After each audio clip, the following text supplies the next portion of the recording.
My name's Marcus. I'm 34, and if you'd asked me a year ago, I would have told you that my younger brother Josh and I were close, like stupidly close. I helped him through college, let him crash on my couch more times than I can count, backed his business idea with $20,000, a loan that magically turned into a gift. And last year, when he and his girlfriend Emily found the perfect little condo but couldn't afford first and last month's rent, I stepped in without hesitation.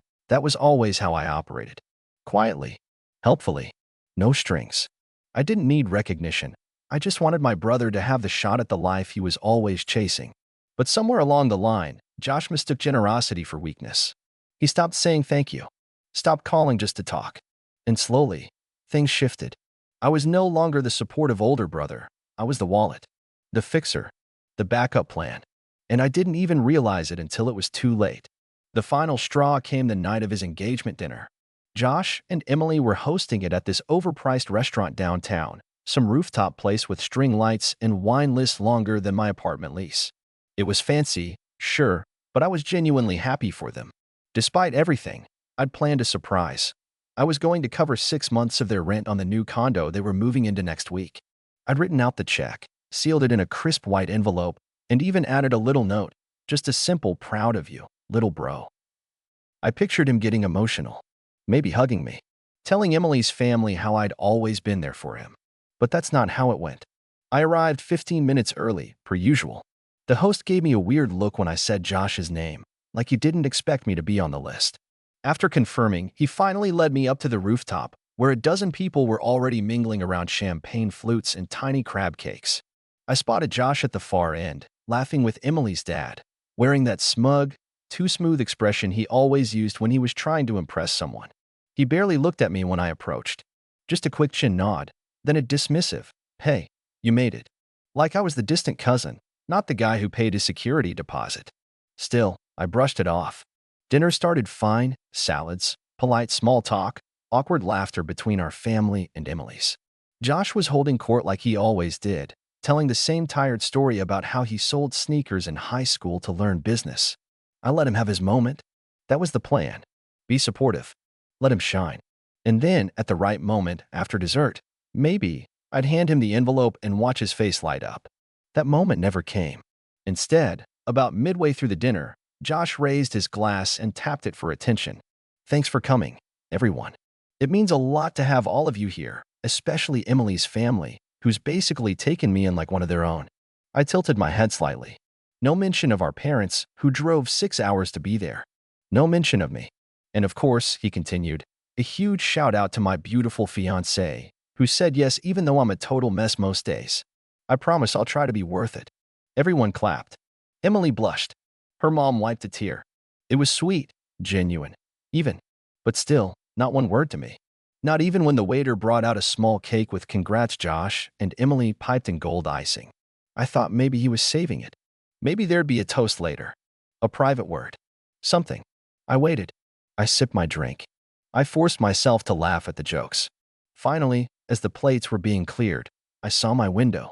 I stood up quietly, slid the envelope from my coat pocket, and cleared my throat. "Hey, before the night's over, I just wanted to say congrats again." Josh raised an eyebrow. "You already said that, didn't you?" There was a hint of sarcasm in his voice, and Emily's brother snorted. I ignored it. "I had something for you guys." I set the envelope in front of them. Just a little help on the condo, 6 months' rent, fully covered. The table went silent. Emily looked shocked. Her parents exchanged glances. "Josh?" He stared at the envelope, then laughed. Not a small laugh, like full-on amusement. "Dude, seriously?" I blinked. "What?" He picked up the envelope and waved it mockingly. "I mean, this is great and all, but if you really wanted to make a difference, maybe throw in a year? Who knows? Maybe then you'd actually make the guest list." The entire table chuckled. A few nervously. One of Emily's cousins went, "Oof." My heart dropped. I smiled. Not because it was funny, but because, in that moment, everything crystallized. Every favor. Every dollar. Every time I bailed him out and got nothing but silence in return, it all snapped into place. I wasn't family to him. I was leverage. An ATM. An accessory. So I smiled, reached across the table, and calmly took back the envelope. Josh raised an eyebrow. "What are you doing?" I leaned in slightly, placed a single sheet of paper in its place, and said, "Actually, you have 30 days to move out." He froze. "What?" I turned the page toward him so he could read the header, Notice of Lease Termination. Then I glanced at Emily's stunned parents and added, "I own the building." The silence at the table was deafening. Emily's face went pale. Her dad set down his wine, his mouth slightly open. Josh stared at the paper like it was in another language. "You're evicting us," he said quietly. I shrugged. "No hard feelings. It's just business. But hey, maybe Emily's family can take you in again. Like one of their own." And with that, I stood up, buttoned my jacket, and turned to leave just as Josh's voice cracked behind me. "Wait, Marcus, come on. You're not serious." I didn't look back as I walked toward the elevator. Didn't need to. I could hear the muffled voices behind me, the shocked murmurs, and the sharp whisper of Emily's mom hissing something like, "You didn't tell us he owned the place?" The elevator dinged open, and I stepped in with the same quiet, deliberate calm I'd always used when fixing Josh's messes. Only this time, I wasn't cleaning anything up. I was letting it collapse. The drive home was silent, just the low hum of the city rushing past my windows. I didn't even turn on the radio. My phone buzzed twice before I hit the freeway, both from Josh. The first was a missed call. The second was a text, "Dude. WTF. Call me." I didn't. Instead, I pulled into my apartment garage, went upstairs, and sat in the dark for a while. No TV. No music. Just silence. I stared at the ceiling, trying to make sense of how long I'd let this version of our relationship drag on. How many small moments I brushed off. How many times I'd told myself he'd grow out of it, that he was just immature, stressed, figuring things out. It's funny, people think betrayal is always loud. A big blow-up, screaming, dramatic exits. But for me, it was a quiet erosion, a slow chipping away of respect. And the worst part was, I let it happen. Josh didn't try again that night. But by morning, my phone lit up like a Christmas tree. 3 missed calls from him. 2 from Emily. 1 from my mom. I ignored all of them. By noon, I'd forwarded the official notice to their email, CCNG the property manager. No loopholes. No extensions. 30 days. I'd made sure of it. At 2:47 p.m., my phone buzzed again, this time with a voicemail from my mother. I listened. "Marcus, honey, what is going on?" "Josh called us this morning, absolutely devastated." "You didn't tell him you own the building?" "He says you blindsided him." "Please, call me back. This feels extreme." I rolled my eyes. Of course. Devastated. Not apologetic. Not grateful. Just blindsided. Like I had snuck up behind him and pushed him off a cliff he'd been dancing on for years. I didn't respond. The next 2 days were more the same. Josh tried alternating between pleading and raging. One message would say, "You made your point, man. Can we just talk?" And the next would read, "You're such a bitter little loser. This is why Dad never respected you." That one made me laugh. Then came Emily. She wasn't hostile, just confused. "I know he can be dumb, but he didn't mean it. He was just trying to make a joke in front of his family. He really does appreciate you, Marcus." "We both do." I stared at that message for a while. I almost believed her. Almost. But then I remembered how she smirked when Josh made the "maybe you'll make the guest list" comment. How she didn't say anything. How she only reached out after the rent was gone. Nope. That Sunday, I went to the building. Not to confront them, just to make sure things were in order. The unit was quiet. Blinds drawn. No signs of packing. I knocked once, just out of courtesy. No answer.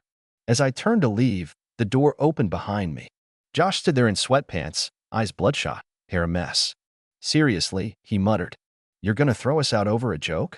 I looked at him, and for the first time in years, I didn't feel anything. No guilt. No second-guessing. Just a weird, peaceful detachment.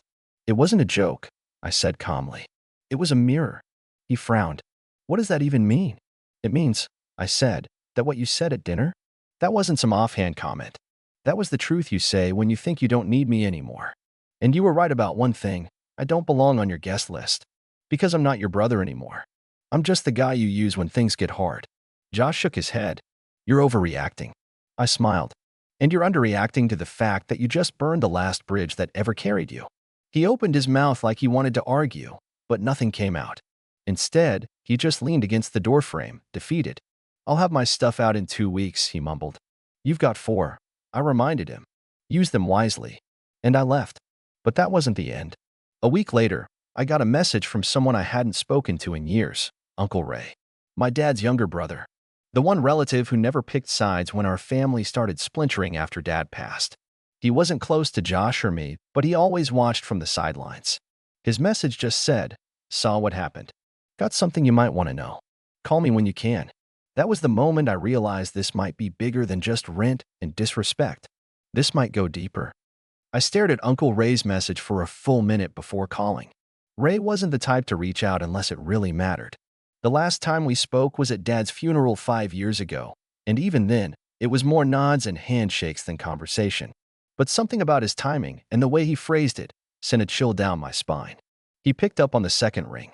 "Marcus," he said, like he'd been expecting my call all day. "Hey, Uncle Ray. I got your message." "Good. Listen, what happened with Josh?" "I don't want to get in the middle of your business, but I've been holding on to something for a while now. I didn't think it was my place. But after hearing what he pulled at that dinner, I leaned forward, elbows on my desk." "What is it?" Ray let out a long breath. "It's about your dad's trust. The one he set up before he passed." My stomach tightened. "What about it?" I asked. Ray paused. "You always believed it was split evenly, right? That you and Josh each got half." I blinked. "That's what the lawyer told us. Josh was 24 at the time. I was 29. It made sense." Ray sighed. "That's not exactly what your dad wanted. I was there when he drafted the first version. The original plan was to leave everything to you. All of it. He said, and I quote, 'Josh needs to learn how to build.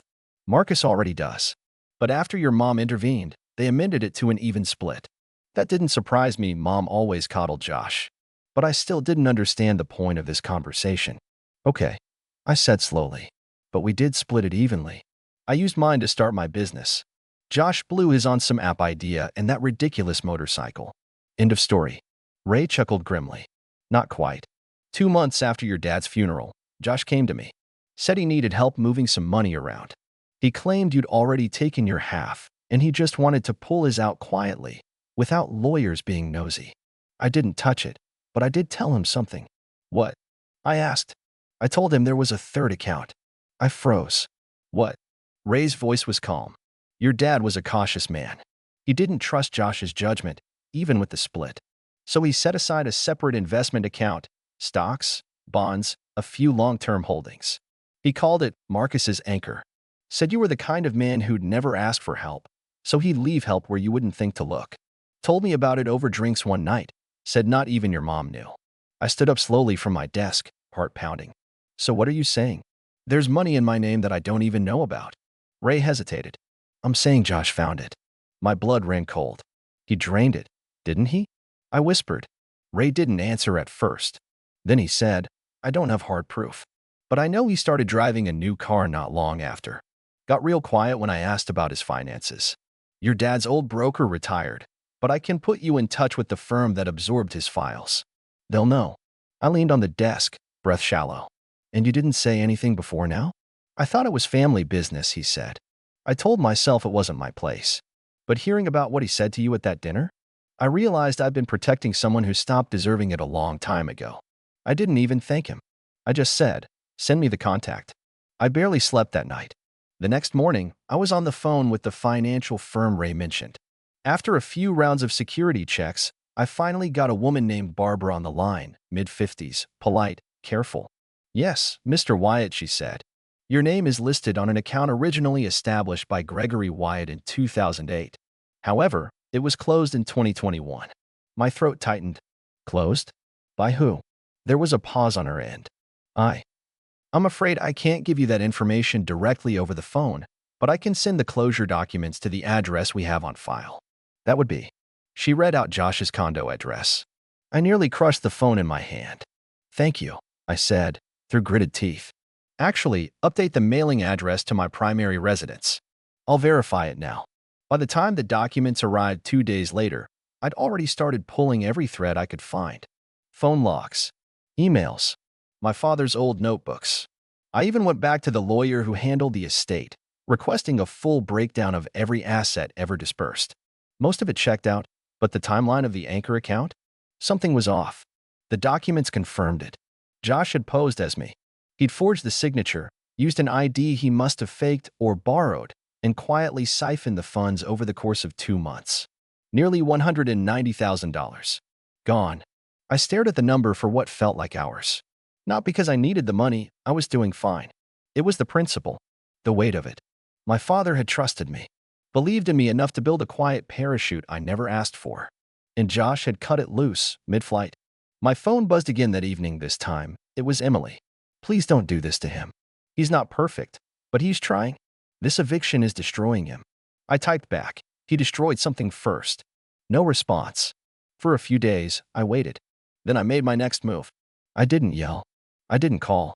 I didn't even warn him. But by the end of the week, he'd wake up to a very different kind of letter. One that starts with Dear Mr. Wyatt and ends with formal charges of financial fraud. I didn't sleep the night before the letter hit Josh's mailbox. Not because I was nervous. No, I had already crossed that line. I'd wrestled with guilt, with second-guessing, with the heavy ache of betrayal. But by now, those feelings had hardened into something else. Something sharper. This wasn't vengeance for the sake of vengeance. This was justice. My father trusted me with that anchor fund. Josh buried it in his pocket like a piece of stolen silver, and I wasn't going to let that stand. So when the certified letter was delivered, courtesy of a fraud investigator I hired privately before anything went to court, I sat back and waited. I didn't call. I didn't text. I didn't check social media. I just waited. It took 20 hours. At 11:02 the next morning, Josh showed up at my office. I could see him from the security camera feed at the front desk, hair wild, hoodie pulled up, a mess of nerves barely disguised by forced bravado. My assistant buzzed me. There's a man named Josh Wyatt downstairs. Says he's your brother. Tell him I'm in a meeting, I said, without hesitation. Should I? Give him a copy of the document in the red folder marked fraud disclosure. I had prepared it days earlier. I had a feeling he'd come in person. 10 minutes passed. Then 15. Then I got a text. Josh, you're actually going to ruin my life over this? We're family.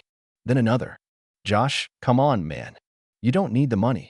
Followed by, Josh, fine. If this is how you want to play it, I'll burn with you. I muted his number. Later that evening, I got a call from Emily. I didn't pick up, but she left a voicemail. Marcus, look, I didn't know about the money. I swear, I thought you'd given it to him. He told me his dad left him something directly and that you didn't need it. I didn't question it. I should have, but I didn't. And now everything's falling apart. He's losing it, Marcus. He can't sleep. He hasn't been to work. He thinks you're going to send him to jail. Are you? Yes. But I didn't say that. I didn't respond. Instead, I let the investigator do his job. And he did it well.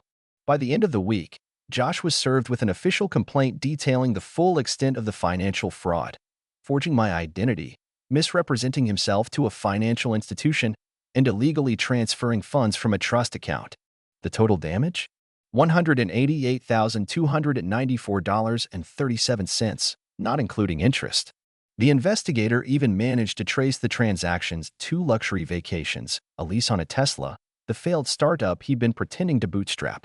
He hadn't just used the money, he wasted it. The legal process wasn't fast. It took months to get the court date. During that time, I didn't speak to Josh. Not once. Our mother tried calling me, of course. First to guilt trip, then to beg. You can't be serious, she said in one voicemail. He's your brother. He's your blood. And in another, you know how hard life's been on him, Marcus. You always had it easier. Let it go. Easier? That was rich. I paid my way through college while Josh got help at every step. I stayed behind to take care of Dad when his cancer got bad. I ran the errands. I made the appointments. And when Dad passed, I handled the funeral while Josh flew in late and left early. But sure, easier. My favorite call, though, came 2 weeks before the court date. From Josh. He didn't yell this time. He didn't threaten. He just pleaded. Marcus, he said, please, don't do this. I messed up. I know I did. But I'm not a criminal. I thought I could fix it before anyone noticed. I thought you wouldn't care. You've got your life together. You always have. I was drowning, and you had a life raft you didn't even know about. I panicked. He paused. I'm sorry. It was the first time he'd said it, and it should have meant something. But it was too late. The day of the hearing, I walked into the courthouse wearing a charcoal suit and steady nerves. Josh looked like he hadn't slept in a week. Emily sat behind him, her face pale, eyes rimmed red. The judge asked a few questions. Josh's lawyer tried to paint it as a family misunderstanding. I handed over the forged signature samples, the withdrawal logs, and the certified testimony from the financial advisor. It wasn't a misunderstanding. It was methodical theft. Josh was given a choice: repay the funds in full, with interest, over a court-supervised repayment plan spanning the next 7 years, or face a felony charge and likely jail time. He chose the repayment plan. Barely. Afterward, outside the courtroom, he approached me. He looked hollow, ashamed. A piece of him finally understood the weight of what he'd done. I meant what I said, he told me, about being sorry. I nodded. That's good. You should be. You really want me to pay all of it back? Yes. I'll lose everything. Then maybe next time, I said quietly, you won't treat people like they're disposable. He opened his mouth again, but no words came out. He just stood there, shoulders slumped, watching me walk away. I never heard from him again. As for the money, I didn't even need it. Once the first repayment check cleared, I redirected the funds to a scholarship program in our dad's name, one specifically aimed at kids with entrepreneurial dreams and no family support. Every dollar Josh returned went as someone who wouldn't squander it. That felt right. And the condo? I sold it. Not out of spite. Just closure. Emily moved out shortly after the hearing. Last I heard, she left Josh for good. Can't say I blame her. My mom still sends holiday cards. I don't reply. She made her choices too. Uncle Ray and I talk more now. We even grab coffee once a month. Turns out, he had more stories about Dad than I ever knew. As for me, I'm good. Really good. Not because I won, but because I stopped letting people take pieces of me without permission. Sometimes, the kindest thing you can do for family is stop letting them treat you like you owe them forever. Josh learned that the hard way. And I finally let go.